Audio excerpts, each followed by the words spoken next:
एक बहुत ही मशहूर हिंदी की पत्रिका निकलती थी जिसका नाम स्वदेश था, इलाहाबाद से निकलती थी। उसमें उनकी पहली बार गज़ल छपी थी जब महात्मा गांधी को 1921 में अरेस्ट किया गया था। उसके बाद लगातार उसमें उनकी गज़लें छपती रहीं। इस बीच में ये हुआ कि ब्रिटिश हुकूमत थी, अंग्रेज़ों की हुकूमत थी, और स्वदेश चूँकि नाम से ही आपको लग रहा होगा कि ऐसी पत्रिका थी जो उस वक्त में आज़ादी की जद्दोजहद चल रही थी, उसके ख़िलाफ़ अंग्रेज़ थे। तो अंग्रेज़ों ने स्वदेश पे ज़रा सी बंदिशें लगाने की कोशिश की। उस बंदिश में ये हुआ कि उस वक्त के जो उसके एडिटर थे उसको अरेस्ट कर लिया गया, और उसके बाद राम कुमार लाल साहब थे, वो बने थे उसके एडिटर। उन्होंने फ़िराक़ की गज़ल के साथ उसमें रघुपति सहाय के साथ फ़िराक़ भी लगा दिया। उसके बाद फ़िराक़ साहब को वो फ़िराक़ इतना पसंद आया कि उन्होंने बाज़ाब्ता उसको अपना तख़ल्लुस बना लिया। ये सिलसिला 1927 से शुरू हुआ। उसके बाद आखिरी दम तक 1982 में इंतकाल हुआ है उनका, आखिरी दम तक फ़िराक़ ही रहे। दुनिया आज तक उन्हें फ़िराक़ के नाम से ही जानती है। फ़िराक़ गोरखपुरी के साथ जो लोग मुशायरों में थे, उन्होंने कुछ उनके बहुत ही दिलचस्प वाक़यात भी बयान किए हैं और लिखे भी हैं, जिनमें एक अहम नाम मेरे वालिद का था, प्रोफेसर मलिक ज़ादा मंजूर अहमद साहब का। तो उन्होंने अपनी ऑटोबायोग्राफी रक्स शरद में कुछ वाक़यात लिखे हैं। उन्होंने एक किस्सा लिखा है कि पटना के एक बहुत ही मशहूर शायर थे, सीनियर शायरों में सबने नाम सुना होगा, अल्लामा जमील मजहरी। उनका जश्न हो रहा था और निज़ामत मेरे वालिद की थी और सदारत हस्ब मामूल फ़िराक़ साहब की थी। अब सदर तो ज़ाहिर है, मतलब मुशायरा शुरू हुआ, चीफ मिनिस्टर ने तकरीर किया उस वक्त के, और उसके बाद मेरे वालिद ने पहले ही शायर का नाम लिया था। तो फ़िराक़ साहब ने कहा, भाई मुझे बुलाइए, मैं पढ़ूँगा।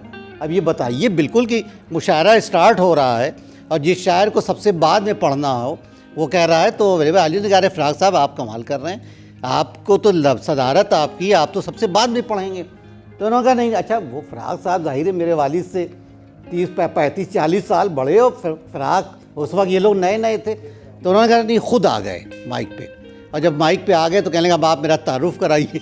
तो ये मेरा तारुफ़ कराइए। तो उन्होंने तारुफ़ कराया। आप कहने लगे, भाई मैं मजबूर हूँ फ़िराक़ साहब की बात।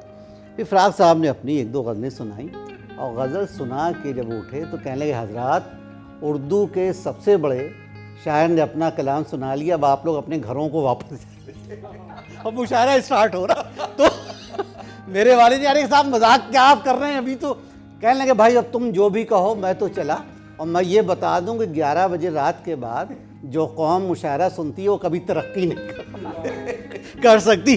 तो इस तरह के फ़िराक़ साहब के इतने वाक़यात हैं। अपने घर पे ही बाहर से किसी ने आवाज़ दी, क्या फ़िराक़ साहब घर में मौजूद हैं? तो इन्होंने अंदर से कहा, जी मैं हूँ तो, लेकिन आपकी आवाज़ इतनी करप्ट है कि मैं आपसे मिलना नहीं चाहता। कृष्ण बिहारी नूर साहब और फ़िराक़ साहब इत्तेफाक से गोरखपुर के किसी मुशायरे में गए थे, और उनको किसी वजह से 2-3 दिन रुकना पड़ गया। तो वो दोनों साथ में थे। तो कुछ हड़ताल का सिलसिला था, क्या वजह थी, तो इनकी दाढ़ी वाली बढ़ रही थी। तो इन्होंने कहा कि क्या किया जाए, लाओ किसी नाई को बुला के लाओ। तो ये गए वहाँ, इनको कोई मिला नहीं। तो उन्होंने कहा कि लाइए मैं ही बना देता हूँ। और उसके बाद इन्होंने साहब इनके साबुन आबुन लगाया और पनामा का ब्लेड और उस तरह से पुराना जो सिलसिला होता था उससे उन्होंने बहुत इत्मीनान से संभाल के उनकी दाढ़ी बनाई। और उसके बाद उन्होंने कहा, देखिए शीशे में देखिए। जब उन्होंने शीशा देखा तो उन्होंने कहा, यार लगता है खानदानी है। बहुत उम्दा, बहुत उम्दा। अब इनको अंदर से आग लग गई। उन्होंने कहा है, अब उन्होंने कहा, अगर ये बात है तो फिर आपको मुझे इसकी उजलत देनी होगी। उन्होंने देखा काला, उनका देखिए साहब अब तो आपको उजलत देनी होगी। उन्होंने कहा, मियाँ उजलत मैंने आपको दी। उनका क्या दे दिया आपने? उनका ये आप सारी जिंदगी अब ये कहते रहेंगे कि मैंने फ़िराक़ की हजामत की।